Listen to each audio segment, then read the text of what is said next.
Muy buenos días, hermanos. Nos da gusto poder saludarles este hermoso día y esperamos que estén disfrutando tú y tu familia de las más ricas bendiciones de Dios y su presencia y su poder en la obra de Dios en tu iglesia.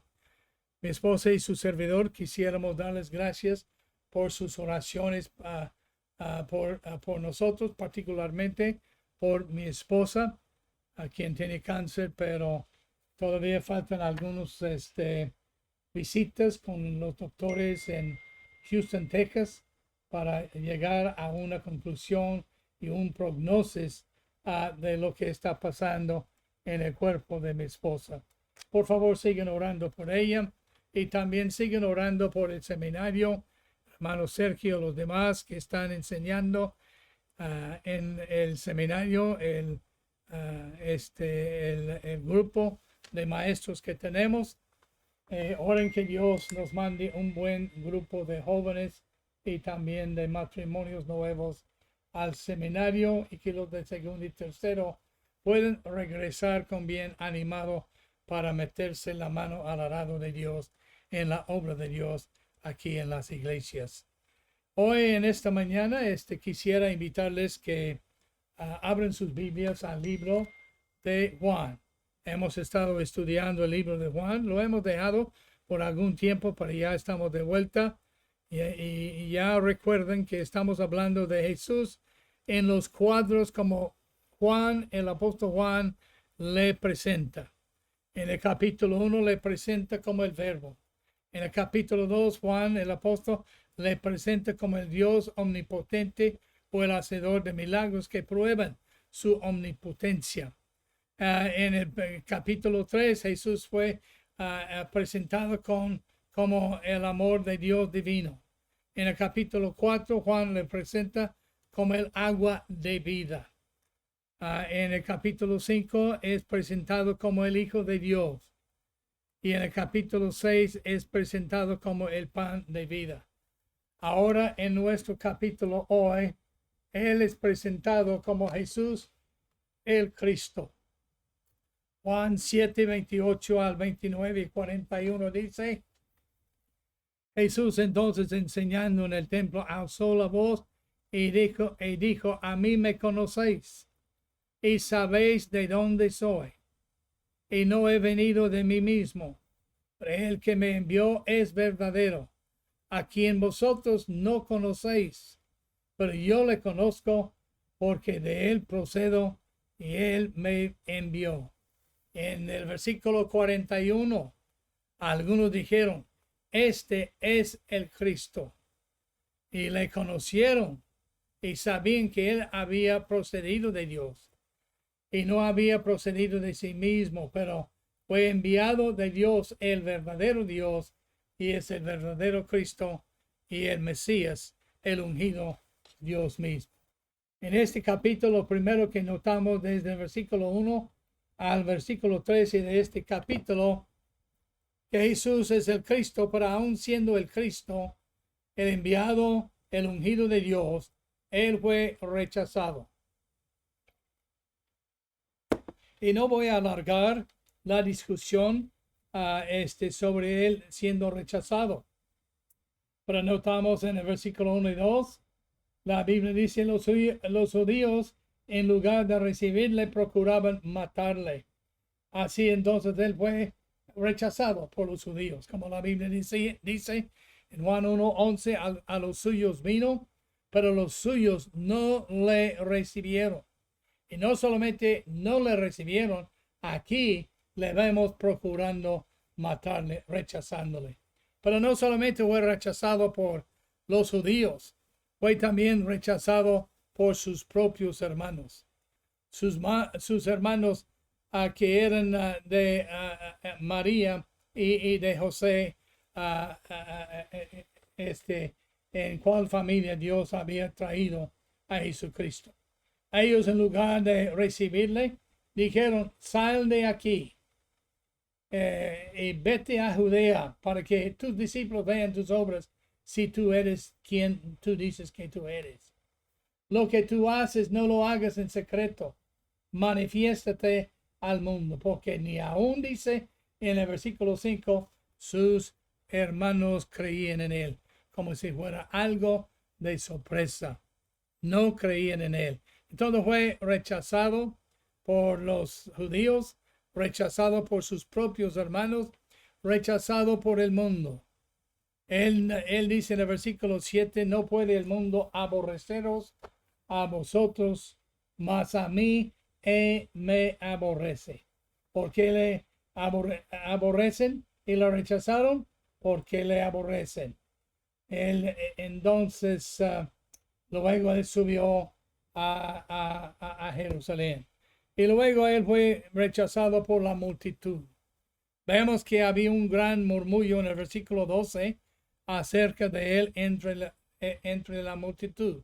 Es decir, había un desacuerdo, una discusión en que no podían llegar a un acuerdo de quién era Jesús. De hecho, la multitud de la gente común fue dividida.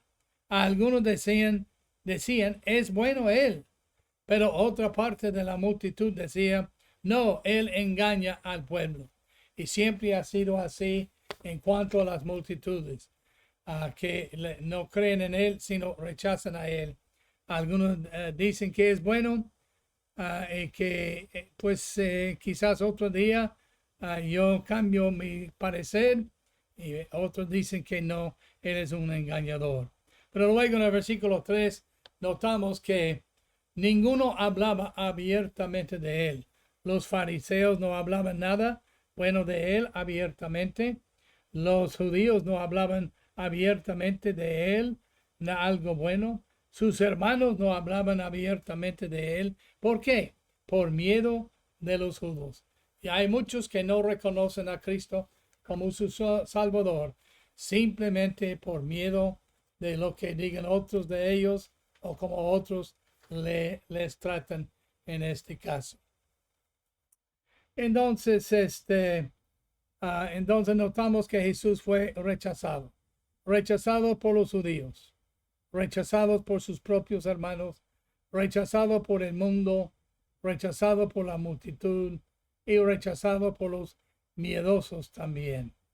Pero luego notamos que examinamos la pregunta, ¿por qué fue rechazado Cristo Jesús? Según los versículos 1 y 2, él permanecía no se ajustó a la tradición de los judíos. Ellos habían metido muchas reglas y muchas tradiciones en su religión. Y porque él no estaba de acuerdo con ellos, sino más bien les reprendía y les llamaban hipócritas y generación de víboras por causa de él, entonces ellos le rechazaron. Sus hermanos le vieron en el versículo 3 como un inconformista, que él no se manifestaba al mundo porque tenía quizás miedo o algo así. Y otros le rechazaban simplemente porque el tiempo de Jesús, de su tiempo de ser recibido por algunos, no había llegado. Y también le rechazaban, según el versículo 4, simplemente porque sus obras eran buenas, según la palabra de Dios. Nadie podía hallar nada en su contra, nada que le contradecía. Y luego en el versículo 7, la Biblia nota que él les testificaba. Él testificaba a ellos que estaban viviendo y amando al mundo más que a Dios. Él testificaba que ellos aborrecían a él porque amaban el mundo y amaban las tinieblas. Entonces, por eso la Biblia dice en 1 de Juan 1:15, no amáis al mundo ni las cosas que están en el mundo. El que ama al mundo, el amor del Padre no se halla en él. Entonces, otra razón es por qué no le hallaban o por qué le rechazaban, es porque le buscaban por donde no se hallaba y no podían hallarle. Le buscaban los judíos en la fiesta y ellos al llegar ahí buscándole preguntaban, ¿dónde está aquel? Y nadie le contestaba. Y también porque él era bueno. Pero después que sus hermanos habían subido, entonces él también subió a la fiesta, obediente a la palabra de Dios, obediente a la ley de celebrar la fiesta de los tabernáculos como fue mandado por Dios, no abiertamente, sino como en secreto. Pero Jesús era bueno, nadie podía hallar algo en su contra. Y ellos le rechazaban simplemente por causa de su incredulidad. El punto principal porque el hombre rechaza a Jesús, o porque el hombre no recibe a Jesús, o no reconoce a Jesús como su Salvador, es por causa de su incredulidad. Entonces, y luego por miedo de los judíos, según el versículo 13, como habíamos visto en la palabra de Dios.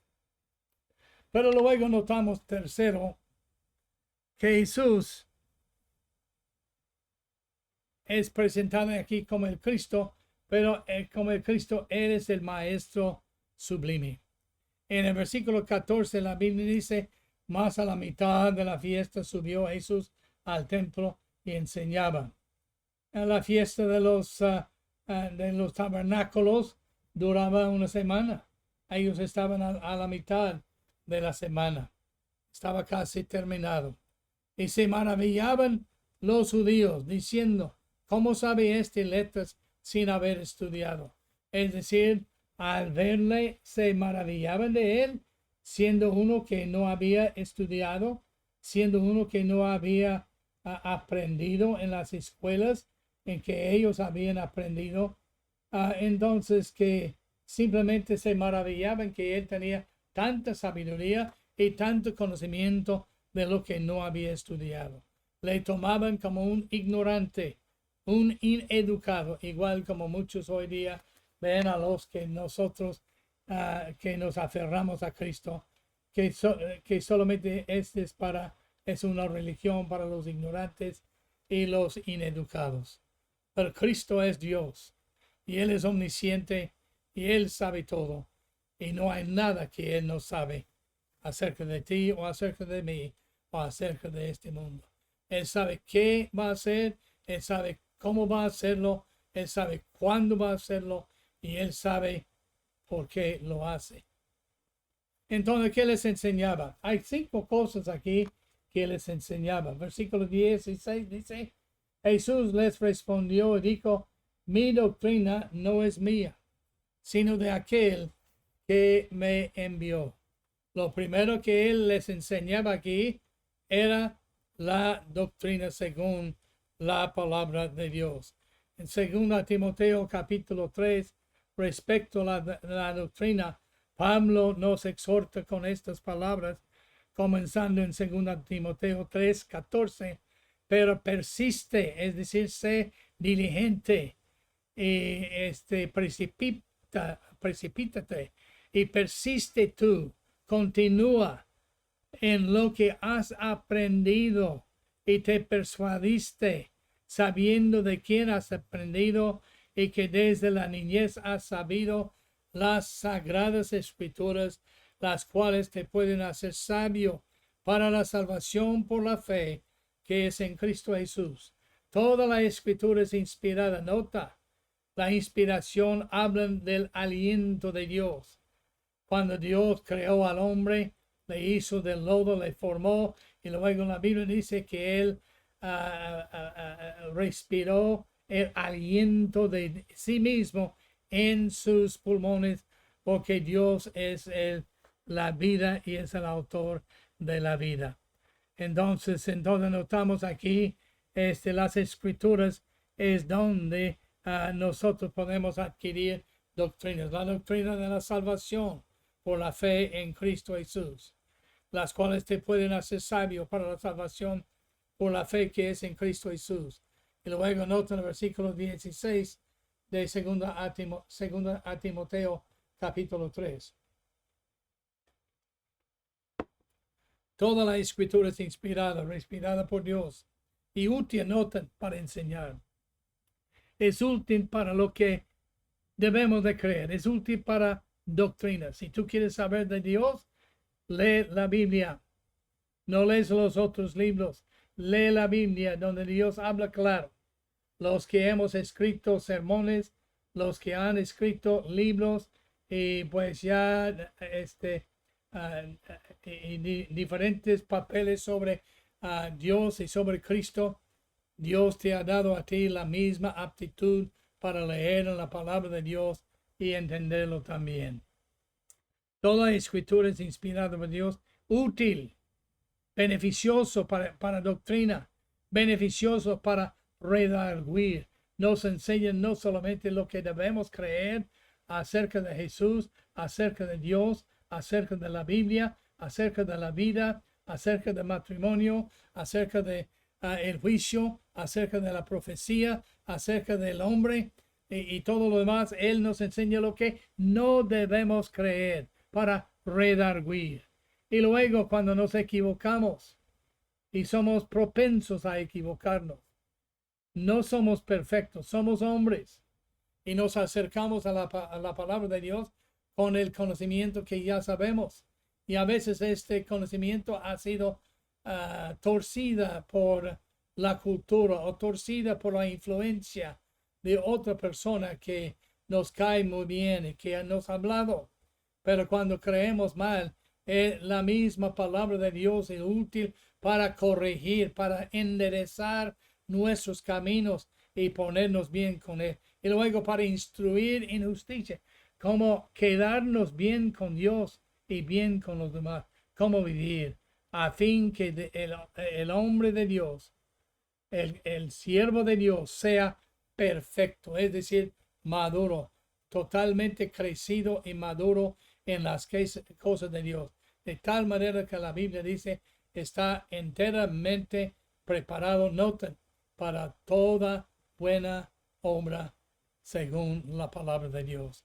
Entonces les enseñaba en la doctrina y también les enseñaba de la voluntad de Dios. El que quiere hacer la voluntad de Dios conocerá si la doctrina es de Dios. Si un hombre viene a Dios en oración y quiere conocer la voluntad de Dios, entonces Dios le enseñará la doctrina, si la doctrina es de Dios o no.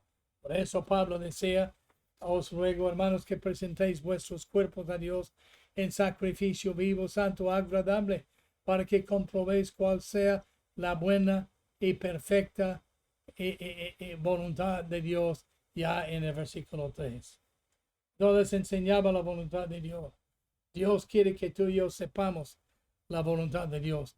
Y la primera cosa que Dios quiere que sepas acerca de su voluntad para ti y para mí es que Él quiere que todos los hombres vengan al arrepentimiento y sea salvo de la ira venidera.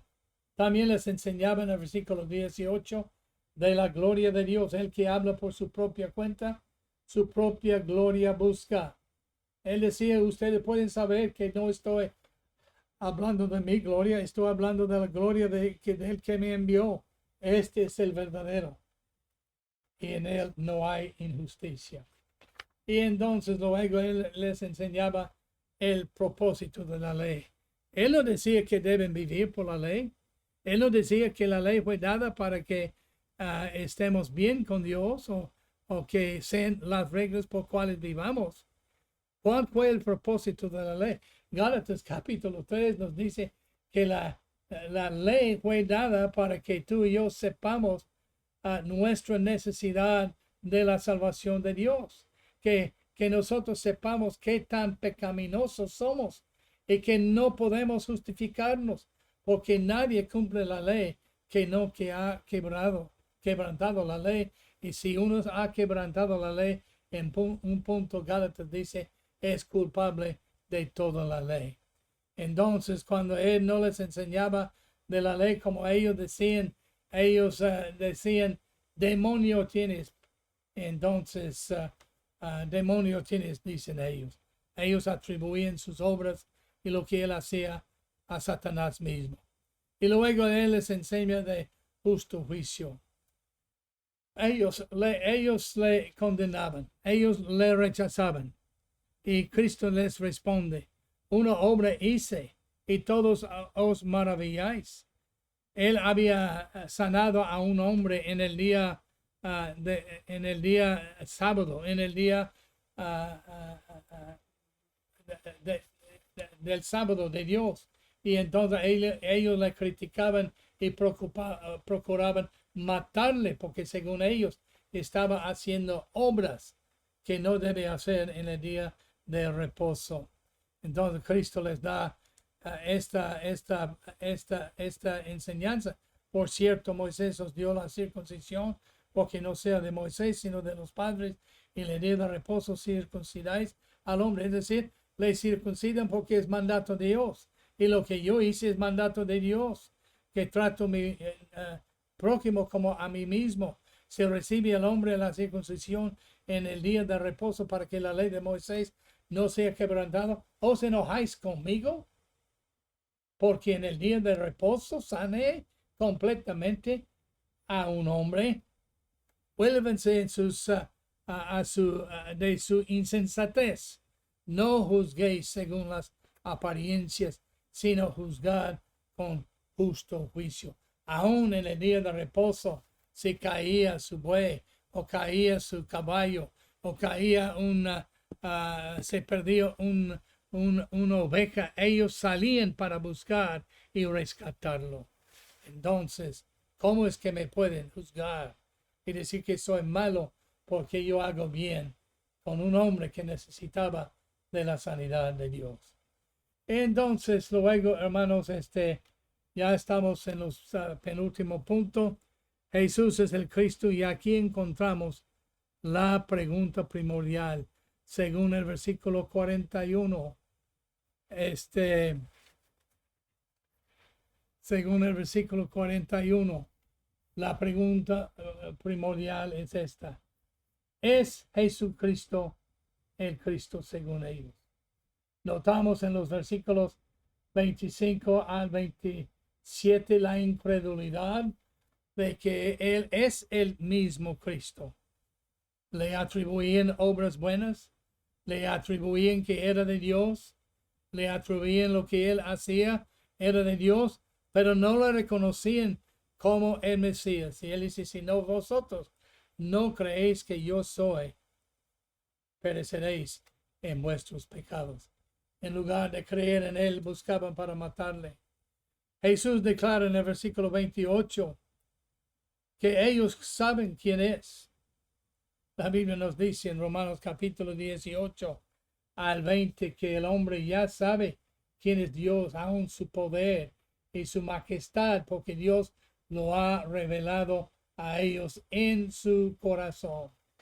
Es una de las cosas que yo digo a los jóvenes que estamos preparando, enseñando, entrenando para el ministerio. Cuando se acaban los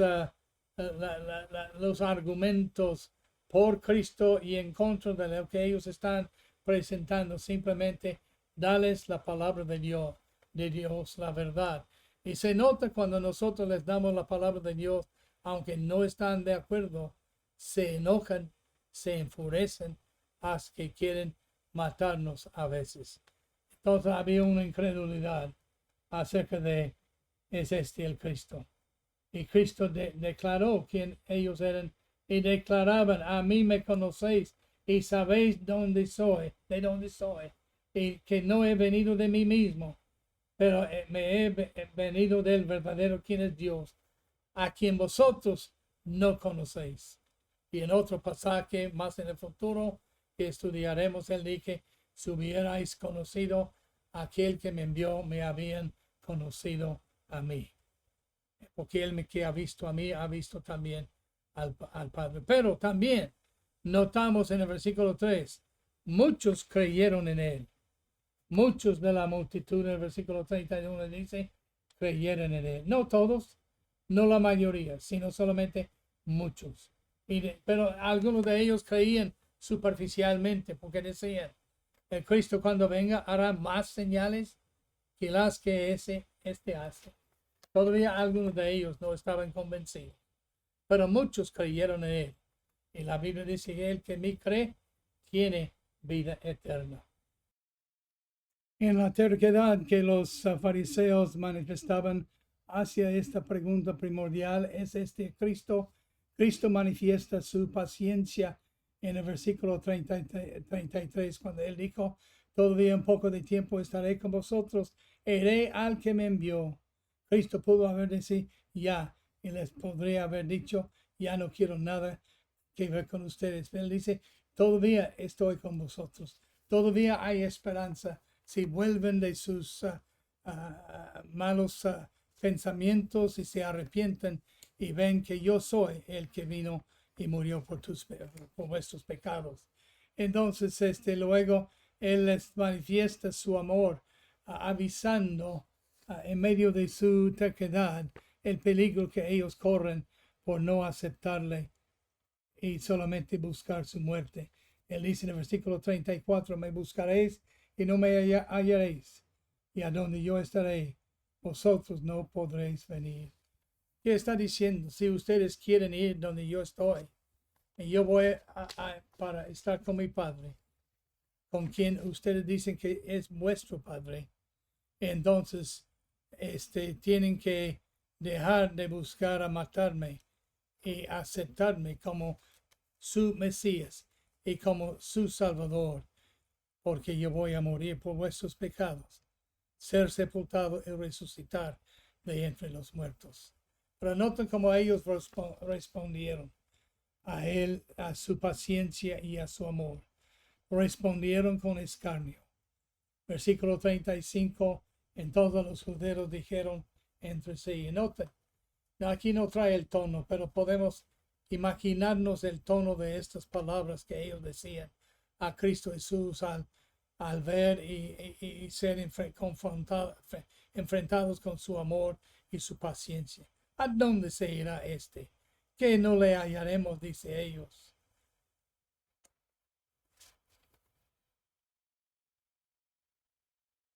Se irá a lo disperso entre los griegos, va a ir con los gentiles y predicar a ellos. ¿Qué significa esto que dijo? Me buscaréis y no me hallaréis. Es una paradoja.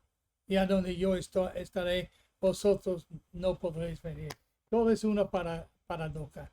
Él nos engaña. Entonces, luego Cristo siguió y en el versículo 37 vemos que él les hace, a pesar de su terquedad, a pesar de su incredulidad, a pesar de que ellos no le reconocían, entonces él les hace a todos una invitación. Él hace una invitación a los que tenían sed. En el versículo 37, en el último y gran día de la fiesta, Jesús se puso en pie, alzó la voz diciendo, si alguno tiene sed, venga a mí. Si uno tiene sed, está insatisfecho con su vida, con su religión, con lo que sea, ven a Cristo.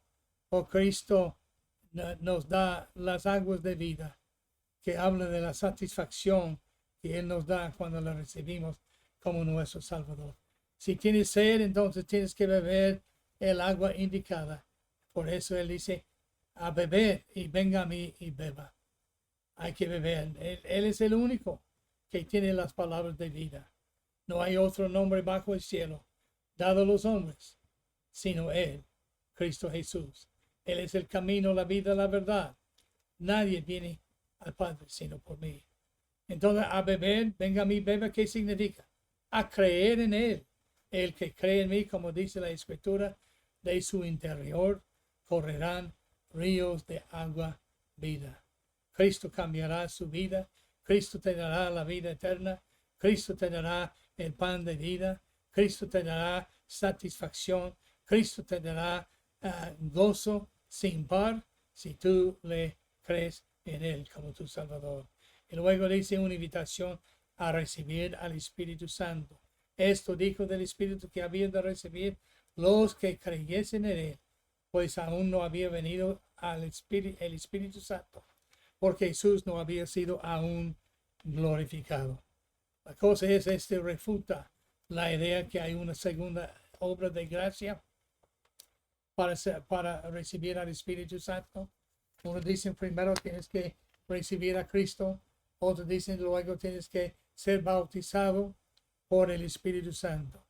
La cosa es que es algo curioso que los que dicen eso no reconocen que la Biblia dice en Hechos capítulo 1, en el momento de recibir a Cristo Jesús y creer en Él, reciben al Espíritu Santo según la palabra de Dios. Y Él les invitó a tomar una decisión apropiada. Hubo 7 decisiones en este día, pero solamente una decisión fue la correcta. Unos le reconocieron como profeta, pero todavía no creía en Él como el Salvador y como el Mesías. Otros le reconocieron como el Cristo, según el versículo 8. Y aún algunos de ellos superficialmente. Otros razonaron que no era el Cristo, según el versículo 42, razonando que ningún profeta había salido de Galilea. Los incrédulos se asombraron de su mensaje y solamente decían, nunca ha hablado hombre así. Los dijeron, le acusaron de ser un engañador según los versículos 46 al 49. Y decían la gente que no sabe la ley, maldita es. Nicodemo era un creyente y él les testificó. No pudo callarse. Es la diferencia entre uno que conoce a Cristo y no le conoce. Uno que le conoce llega al punto que ya no puede callarse. Tiene que hablar. Y Nicodemo finalmente habla después del capítulo 3 del libro de Juan. Les dijo Nicodemo, el que vino a él de noche, el cual era uno de ellos, ¿juzga acaso nuestra ley a un hombre si primero no le oye? ¿Sabe lo que ha hecho? Ellos dijeron, no es de nosotros. ¿Eres tú también Galileo? Escudriña, checa y ve que Galilea nunca se ha levantado un profeta. Y luego había un trágico error. La Biblia dice, algunos dijeron, este es el Cristo. Esos son los que fueron salvos, aunque entre ellos había algunos que lo decían superficialmente. Los que decían de corazón habían creído en Cristo como su Salvador. Y luego la Biblia dice, después de la invitación, en lugar de tomar la decisión adecuada, cada uno se fue a su casa. Juan capítulo 3, versículo 18 dice, el que en él cree tiene vida eterna. Si uno confía en Cristo, como quien murió por nuestros pecados, y fue sepultado y resucitó de entre los muertos. Si uno cree en Él como eso, y que Él hizo el sacrificio vicario necesario que Dios demandaba para el perdón y remisión de pecados, y reconoce que Él es Dios, es salvo. Es salvo. ¿Lo has hecho tú? Si nunca lo has hecho, ahora es un buen tiempo para hacerlo. Si lo quieres hacer y tener la vida eterna, el perdón de tus pecados, y que Dios cambie tu vida, entonces te invito a que repitas esta oración conmigo. Que no sea pura palabrería, que no lo reces, sino que sea una oración. Di a Dios, a Cristo, el Dios de este mundo, el Mesías, estas palabras. Señor Jesús, creo que tú viniste a este mundo enviado de Dios y que tú viniste y muriste derramando tu sangre por la remisión de mis pecados. Creo que tú tomaste todas mis maldades y muriste por todos mis pecados. Y luego creo que tú fuiste sepultado como la Escritura dice. Y luego que tú fuiste resucitado para justificarme delante de Dios en la justicia de Cristo. Te acepto como mi Salvador. Te invoco como mi Señor. Sálvame, Señor Jesús. Te doy mi vida y te agradezco por haberme salvado. Espero que hayas hecho esta oración. Si lo has hecho, pues ahí haznoslo saber para que podamos felicitarle. Te felicito si lo hiciste. Espero que Dios te bendiga y a cada uno que esté oyendo esta presentación. Que Dios les bendiga y hasta la próxima.